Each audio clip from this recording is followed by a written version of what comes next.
If you ever get the chance to look at a population map of the United States, or even just a picture of it from space at night, I want you to look closely at California. What you'll see is startling.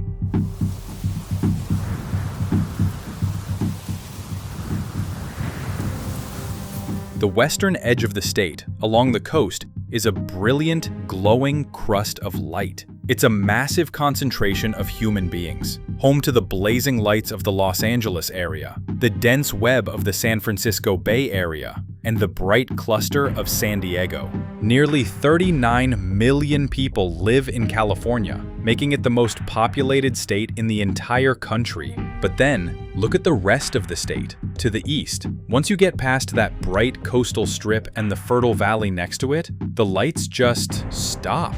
They vanish. The eastern half of California is a vast, dark, and seemingly endless expanse of emptiness. To give you an idea, Inyo County, which contains Death Valley, is larger than the entire state of New Jersey, yet it's home to only about 18,000 people. New Jersey has over 9 million. It's one of the most sparsely populated places in all of North America.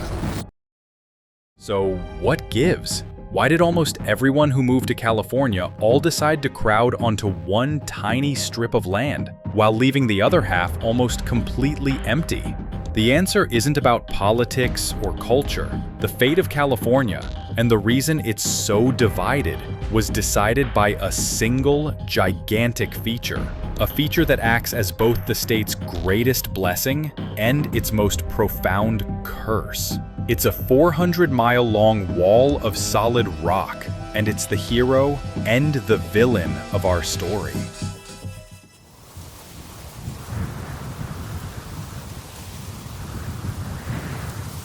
The single most important character in California's story is a mountain range, the Sierra Nevada. This is a colossal barrier, stretching 50 to 80 miles wide in places. The Sierra Nevada range runs for 400 miles up and down the state, like a massive spine.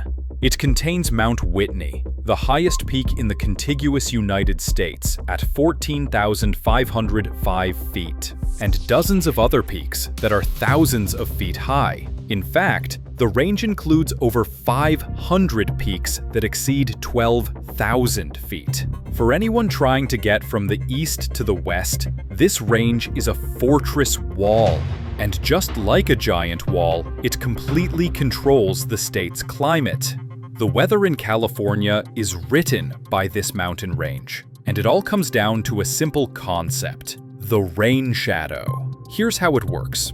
Almost all of California's weather comes from one place, the Pacific Ocean. Huge wet storms form over the ocean and travel east, carrying trillions of gallons of water. They make landfall on the coast and start moving inland. And then they hit the western side of that 400-mile-long wall of rock. These clouds, fat and heavy with rain, can't go through the mountains. They are forced to go up.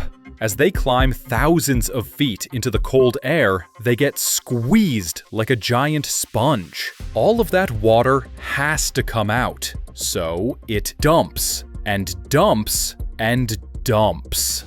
The western side of the Sierra Nevada gets hammered with rain, and at high elevations, especially unbelievable amounts of snow. We're talking dozens of feet of snow, piled hundreds of feet deep in some places. Places like Donner Summit, near Lake Tahoe, average over 33 feet, or 400 inches of snow every single year. This creates the blessed side of California, the West.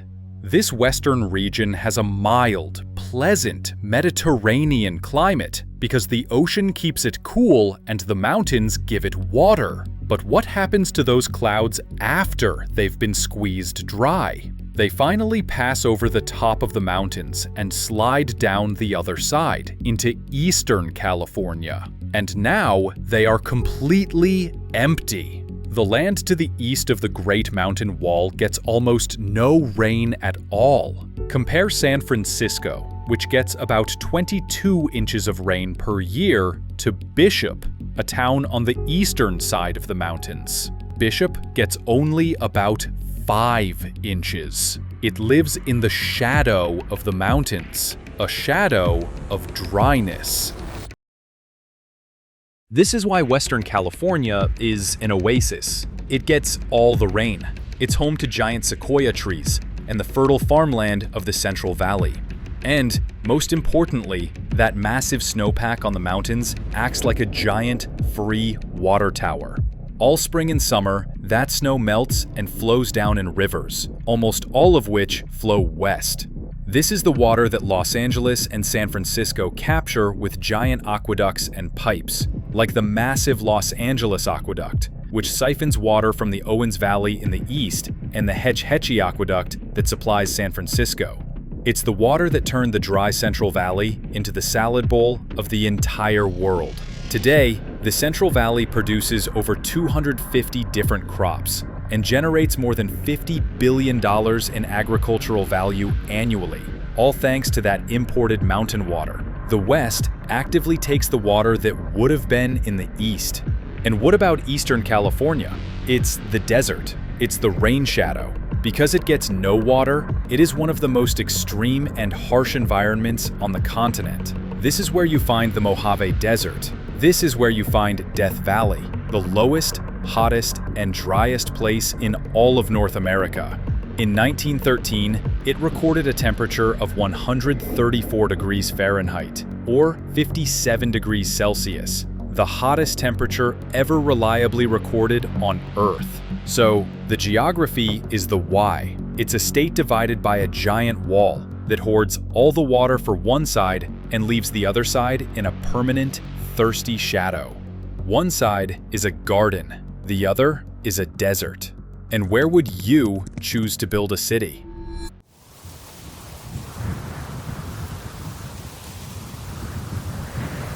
When people started to arrive, their choices were obvious. The entire history of California's settlement is a story of people following the path of least resistance. First, you have to understand that California was not settled from the east, like the rest of the United States. It wasn't settled by pioneers in wagons pushing west across the plains. It was settled from the sea. The first non-native settlers were the Spanish, who arrived in ships in the 1500s. They built their first communities, called missions, right along the coast, beginning with the founding of Mission San Diego in 1769. You can still trace their path today along the route known as El Camino Real. San Diego, then Los Angeles, then Santa Barbara, then San Francisco. They were all built as ports, connected to the ocean, which was their highway for supplies and trade. The Spanish had no interest in crossing the giant wall of the Sierra Nevada to see what was in the dry, empty desert on the other side. This coastal pattern was locked in place for centuries, but the event that truly sealed California's fate was the gold rush in 1848. When gold was discovered, it created one of the biggest human migrations in modern history. Hundreds of thousands of people, 49ers, flocked to California to get rich. It's estimated that over 300,000 people came to California in just a few years. But where was the gold? It wasn't in the eastern desert. The gold was found at Sutter's Mill, on the western slope of the Sierra Nevada. It had been washed down from the mountains by the very rivers that were flowing west, the rivers fed by all that rain and snow. This set off a chain reaction. To get to the gold, you traveled west. Prospectors from the east coast of the US had two choices. They could either take a long, dangerous sea voyage all the way around South America, or they could try to cross the continent on foot. And this is where Eastern California becomes part of the story, but not as a home. It was the deadly desert and the impossible mountain wall that you had to survive to get to the riches on the other side. Think of the infamous story of the Donner Party, pioneers who got trapped by that massive Sierra snowpack and resorted to cannibalism to survive. The main port of entry for all these gold seekers was San Francisco. The city exploded from a tiny village of about 1,000 people in 1848 to a booming city of over 25,000 by 1850. All the money, all the supplies, and all the people were concentrated on the coast. The pattern was set in stone. The West was where you arrived, where you found gold, where you built cities, and where all the water was. The East was just the dangerous, empty barrier in the way.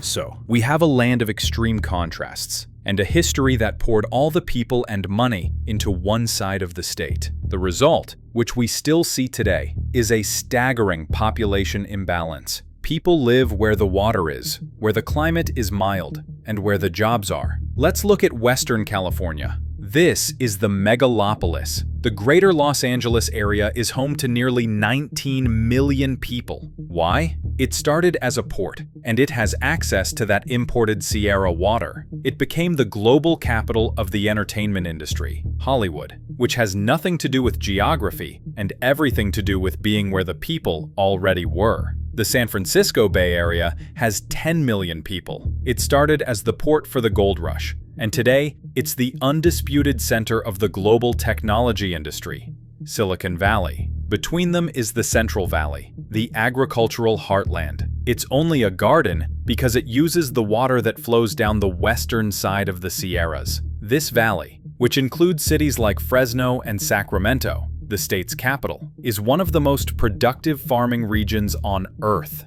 It feeds the nation. All the major economic engines of California, tech, movies, agriculture, and shipping. The ports of LA and Long Beach are the busiest in the country. Together, they handle about 40% of all containerized cargo entering the United States are in the West. Now, let's look at Eastern California. The population numbers are shocking. According to the 2020 census, all the eastern border counties combined have a population of about 5.6 million people. That seems like a lot until you look closer. A staggering 4.6 million of them, or 82.5%, live in just two counties, San Bernardino and Riverside. But these people don't really live in Eastern California. They live in a region called the Inland Empire, which is just the eastern sprawl of Los Angeles. It's the suburbs. People live there and commute, often for hours, back west toward LA. They are tied to the coastal economy. Once you take away that LA sprawl, the real Eastern California, the vast, high desert and the eastern slope of the Sierras, is almost completely empty. We're talking about counties like Modoc, Lassen, Alpine, Mono, and Inyo. These counties are gigantic in size, but have tiny populations, some with only a few thousand people in an area the size of a small state. Take Alpine County, for example. It covers over 700 square miles, but has a population of only about 1,200 people. That's a density of less than 2 people per square mile. By contrast, Los Angeles County has a density of over 2,400 people per square mile. The towns here are small and far apart: Susanville, Alturas, Bishop. So what is the economy in this vast, empty land?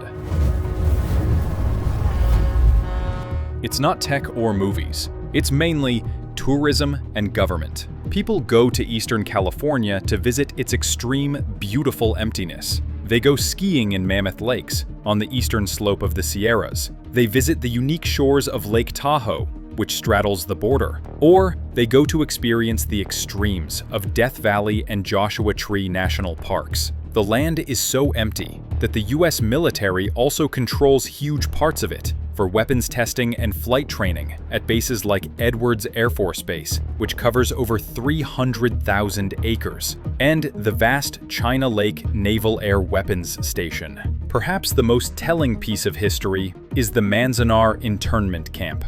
During World War II, this is where the US government imprisoned over 10,000 Japanese Americans. Why did they build the camp there? Because it was in the middle of nowhere. It was isolated, harsh, and defined by its emptiness. In the end, California is not one state, but two. It's a land of incredible wealth and an empty desert, living side by side. The West is a crowded oasis, a global powerhouse built on the water and gold it found on its side of the Great Wall. The East is the beautiful, silent, and empty shadow that the wall leaves behind.